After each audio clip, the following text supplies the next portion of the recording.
You know, if you can't trust your spouse, the one that you love, who can you trust?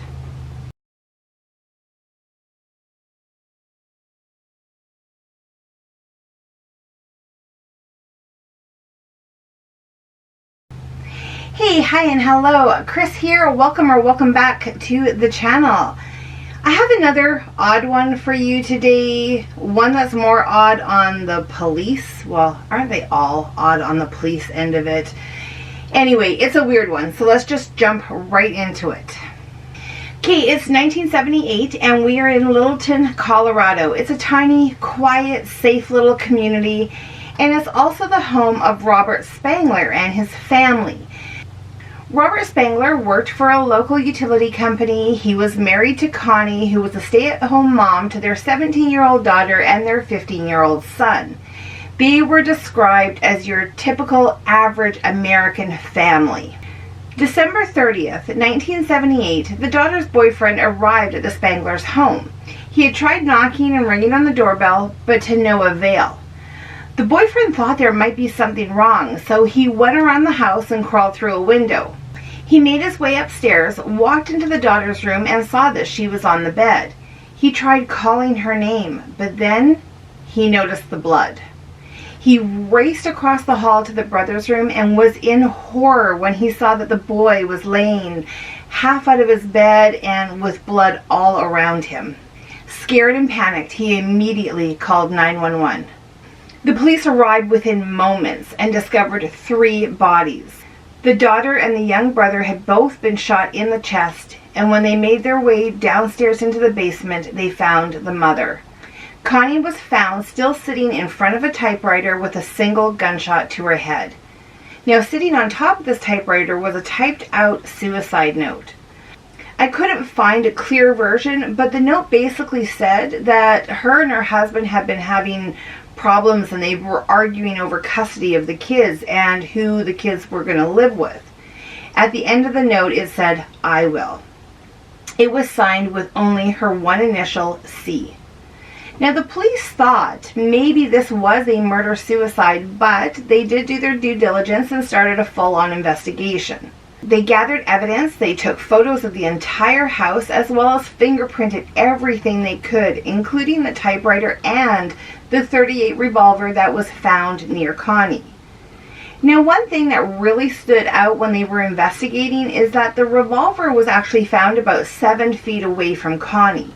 Now, typically a self-inflicted gunshot wound to the head, the gun would just drop directly near the body. But no, this one was about 7 feet away. It's not impossible that that would happen, but it's highly, highly unusual. It was about 4:45 p.m. when Robert, the husband, arrived back at his home to find the police everywhere. The detectives took him aside and told him the terrible news. His entire family were all dead. Now, he was shocked and he seemed to be very distraught, and understandably so.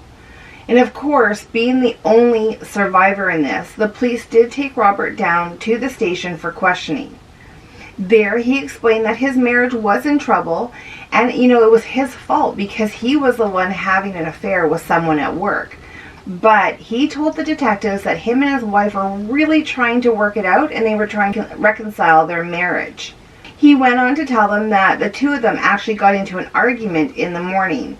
He got into his car and went for a drive. He just wanted to cool off. He ended up listening to a football game. He said he went to the movies, and then that's when he returned home to find the police everywhere. Robert agreed to take a polygraph test and also agreed to be tested for GSR. The polygraph proved useless as Robert was just way too distraught to do it properly. The readings were just not coming out accurately. And then the GSR test, it was going to take several days for the results to come back.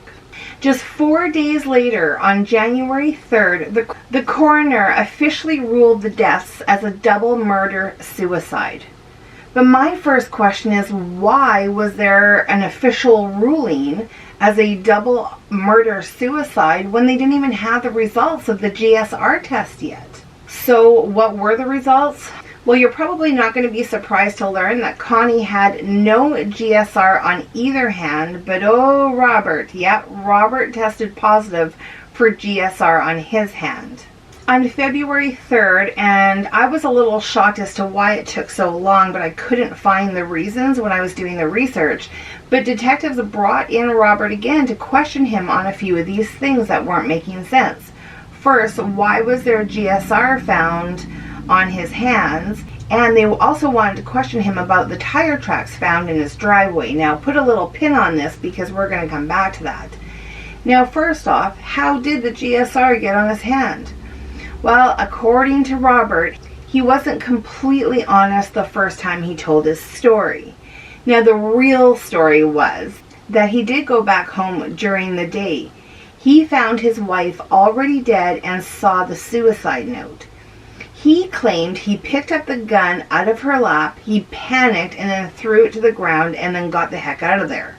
And that would also explain the tire tracks. During the initial investigation, they did find 2 sets of tire tracks in the snow. And that would make sense. If he had come home then immediately left, that would explain them away. Completely makes sense, right? Well, it must have, because the official ruling of murder-suicide stood. Now, Connie's family was furious. They did not believe for a minute that she could have done this. No way whatsoever. In fact, they even put into evidence that there was a letter that she wrote, that she was happy and she was looking forward to, trying to make things out with Robert, and that she was really happy with her life and where things were going. None of this mattered. It was what it was. And if you think the story ends here, my friends, oh no, just hang on. Now, you would think that Robert would be overwhelmed in grief with losing his entire family, but that was not the case. In fact, he brought his girlfriend Jessica, the one I mentioned earlier that he was having an affair with, he brought her to the family's memorial service. Can you even? Not only that, but he ended up marrying her. Only 7 months after the deaths of his family, on July 14th, Robert and Jessica married. She moved into the family home with him, where his wife and children had died. And what a happy new couple they were. Robert stated that, this was the love of his life, and it was unlike anything. They settled down, they enjoyed their little life, their dogs, and the love for the outdoors. And not surprising though, things did start to break down after a few years. Robert's father ended up passing away, and Jessica had been telling her friends that she was seeing a side of Robert that she had never seen before. In fact, in December of 1986, she even called the police, telling them that Robert was out to get her. She was panicking when the police arrived at the home. They actually found her upstairs in a bedroom closet, crying and having a complete breakdown. They took her to the hospital where she received some care. A short time later, she ended up divorcing him. Now, Robert was single again. This 55-year-old would waste no time. He was out there looking for love. His friends would describe him as, very charming, easy to talk to, so it didn't take him long. Robert had placed a singles ad, and a lady named Alice got his attention. When they met up, there was an instant connection. Maybe love at first sight? Maybe so, because they ended up getting married in August of 1990. Maybe there were too many bad memories for Robert in Littleton. Who knows the real reason, but he ended up convincing Alice to move. They ended up moving to a little town in Colorado called Durango. They settled in quickly and became active in the community. Robert got a job as a DJ, he started coaching soccer league, and everybody loved him. Hiking was also another passion of Robert's, so much so that he got a part-time job as a tour guide at the Grand Canyon. He just loved it so much, but Alice, she was not so enthused about it. She had a major fear of heights. And at the beginning, she would ever only agree to go hiking with him if they stayed on really low slopes and anything away from any cliffs or anything like that. Even then, when she was trying it that way, it really wasn't something she was interested in, and she ended up not going on hikes anymore. Robert did not like this, and he started to really withdraw from the relationship. Because heaven forbid that a couple could have different interests in a relationship. But Alice, she wanted to make Robert happy. She wanted to try to save the marriage. So, despite her uninterest and despite her major fear of heights, she agreed to start hiking with him again. In April of 1993, the two of them packed up their bags and headed off to the Grand Canyon for a weekend of hiking. On April 11th, on their last day there, the couple set out to go on the last hike of the weekend. Well, it was the last hike for one of them. Shortly before noon, Robert casually walked into the park's office. There was a lineup, people there, they were getting permits and such, and he just patiently waited his turn. When he finally got up to the counter, he informed them that him and his wife had been hiking. He stopped so he could set up his camera so he could take a picture of Alice. He turned his back for just a second, and when he turned around again, she was gone. Park officials raced back to where they had been. Alice was at the bottom of the canyon, dead. When investigators questioned Robert, he just stated casually that he had climbed down to where she had fallen, but she wasn't moving, and he didn't want to move her, so he laid a tarp on top of her to protect her. He then ran to the park's office. Now, don't you think that's a huge red flag? When your wife just falls off a huge canyon, she's laying at the bottom, and he's just casually standing in line waiting his turn? I mean, if that had been me, I would have been busting in there, screaming for someone to help me. But for some reason, that really wasn't questioned a lot, and Alice's death ended up being ruled as accidental. Now, according to reports, there was no signs of foul play. The canyons could be a dangerous place to hike, and Robert's story, well, it just remained consistent every time he was questioned. Have you made it this far? That's good, because we're still not done. Remember wife number 2, Jessica, the one he was having an affair with and then ended up marrying? Well, it turns out she was going through a pretty rough time in her life, and she actually reached out to Robert to ask him if he could stay with her. He agreed, and on July 14th, she moved back in with him. 3 months later, on October 2nd, 1994, Robert came back home to find Jessica laying on the floor with a suicide note and an empty bottle of pills next to her. Now, Robert grabbed her and took her immediately to the ER. A few hours later, Jessica died. The coroner ruled her death as a suicide. No investigation was ever done. Remember Alice, wife number 3? When her family got wind that Jessica had died, they had enough. They contacted everyone they could, local police, state, and federal. Now, they had always been suspicious of the way Alice died. They had a bit of knowledge about his first family, and they really didn't believe that Alice had fallen off the cliff, and now this? Oh, no. The sheriff's office ended up reopening the case, but they had very little to go on. The only piece of evidence that they had was the original suicide note left by Connie, wife number 1. That's right, everything else, including the .38 revolver, had been returned to Robert. So the investigators reached out to experts on suicide. They pored over autopsy reports and crime scene photos. Another thing that they looked into again was the position on how Connie had the gun pointed towards her. Now, I'm not going to get into a lot of details, but it was determined that the gun was approximately 6 inches away from her head when the trigger was pulled. Where the bullet hole was found and the fact that the gun was at least 6 inches away made it almost impossible for Connie to have done this to herself. I'd love to know why this analysis was never done before, years and years ago. Anyways, the coroner reclassified Connie's death as a homicide. The case went from a murder-suicide to a triple murder. It only took 2 decades, so there's that. Now, Robert had been innocent for 22 years. How on earth were the police ever going to prove it now? The FBI was now involved. After all, there were 5 deaths that surrounded this one man.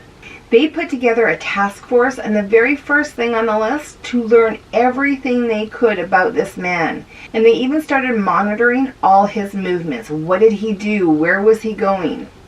In August of 2000, Robert was starting to have some memory problems. In fact, it got so bad, he decided to go to the hospital. It was there that he discovered he had a cancerous brain tumor. Now, Robert started reaching out to all his friends and family, explaining his situation and that he didn't know how much time he had left. One person that was also notified was a detective that was doing part of the investigation. Now, the detectives really wanted to bring justice to the victims and their families. Would they have enough time? On September 14th, 2000, detectives asked Robert to come back in for more questioning. And they were horrified to find out that he had actually remarried again. He may be sick with cancer, but he was still a dangerous threat.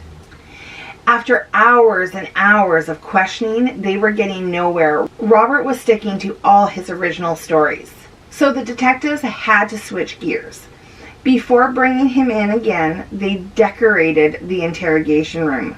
What do I mean? Well, they put up crime scene pictures all over the walls. They put up pictures of the victims. They put up timelines. They even surrounded the entire room of boxes, all labeled Spangler Task Force. The FBI profilers also told the interrogators to kind of play off his ego. He was attention-seeking. He was manipulative. Use that to their advantage. They also had a plan to bring in a younger FBI agent to do the questioning. Now, they told Robert that this rookie was new and he was studying murders and serial killers, and that by allowing him to do the questioning, he could learn a lot from Robert. They also told Robert that some of the more seasoned FBI agents wanted to interview him to add to their portfolios. He was loving all this. Now, the young FBI agent told Robert that yes, the FBI was interested in his story, but the baseline for a serial killer is at least 3 murders. So he was going to have to explain how he killed each of his 3 wives and his 2 kids. It worked. Robert broke. He casually looked at the agent and said he'd been given credit for too many. He'd only murdered 4. After 22 years, it was finally starting to come to an end. But why now? Now, some people say that he wanted to die with a clear conscience. Others argue that he was so ego-driven. He knew he was about to die soon, and he wanted his fame and his name to live on.